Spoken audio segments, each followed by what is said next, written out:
banana peels plus water equals a tomato? Is that really true? Well, today we're going to be taking a look at how you can use a pretty common piece of kitchen waste to grow tons of tasty fruit without the use of all the harmful and expensive chemicals. Now, it's no secret that kitchen waste can be composted down into a nutrient-rich food, which some of our plants love. Now, I say some just because, some things don't like fertile soil, so we'll gloss over that. But the main thing is, composting down materials can take months, sometimes even a year.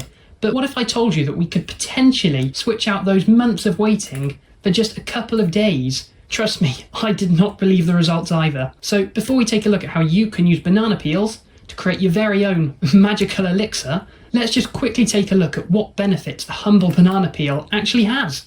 Arguably, the most well-known nutrient in a banana is probably potassium, let's face it. I mean, who doesn't know about bananas being high in potassium? And we can definitely say it's not lacking in it. But what does it actually do for our plants? Well, it can actually help them to develop stronger stems, which allow them to withstand everything which the world has to throw at them. Also, for the flowering of fruiting plants, the nutrient is actually essential for them. So, by giving them a top up, giving them a nice feed of, some potassium every now and again, it's not going to do harm in helping you have more abundant, giant harvests. If we all had to name one thing which we didn't like about gardening, what would it be? Let me know down in the comments below. But for me, I would definitely say it would be the prices of the composts, the fertilizers, the equipment. It's all just so expensive nowadays. Well, luckily for us, a banana peel is completely and utterly not free. But it is a lot less than the artificial alternatives, which obviously aren't good for, the beneficial insects in the gardens, like your ladybirds and your butterflies. And also not just for your garden itself, but the wider world in general, because if those chemicals are washed into watercourses, it's probably not going to do the best of good. So I'd call that a win for the banana peel fertilizer. Now that we've unanimously decided that it's definitely going to be better for our pockets and garden, I reckon it's about time we actually take a look at how we can create our very own banana peel fertilizer.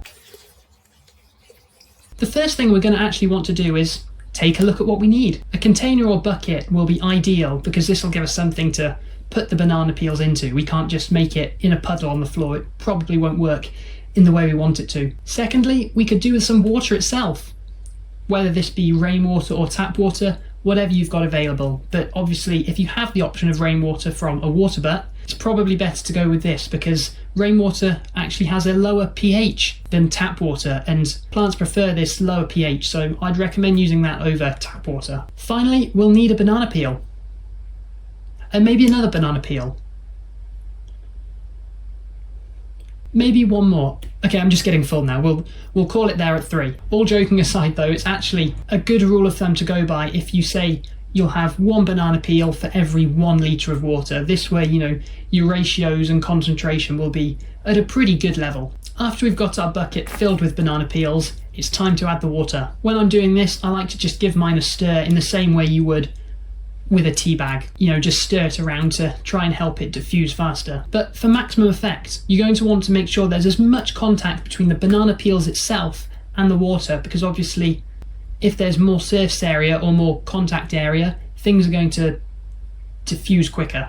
And this will obviously help to reduce the time in which it'll take to create this homemade fertilizer. Now, you're probably asking yourself, do I store this in a pitch dark place, or do I store it in front of a nice bright light, such as the sun? Well, to answer that simple question, it's probably best to keep it in a nice dark, cool place, because if it's in direct sunlight, that'll encourage the growth of mold, which will obviously lead to probably a pretty bad smell. Now that we've got our mix on the go, every couple of days I'd recommend just coming back, giving it a nice stir just to keep things active. Then, after about 3 to 5 days-ish, obviously things can change about depending on the conditions, but a good time is around 3 to 5 days. You're most likely going to be at the stage where you can strain it out. Depending on how long it's been sat there for, the concentration of the actual mix is going to vary, but a good rule of thumb to go by is 1 part banana peel juice, actually no, that sounds really terrible. 1 part banana peel water to 2 parts plain or rainwater. This will help to make sure you don't over fertilise your plants, which in a way is a bit like eating too much. With your mix now strained out,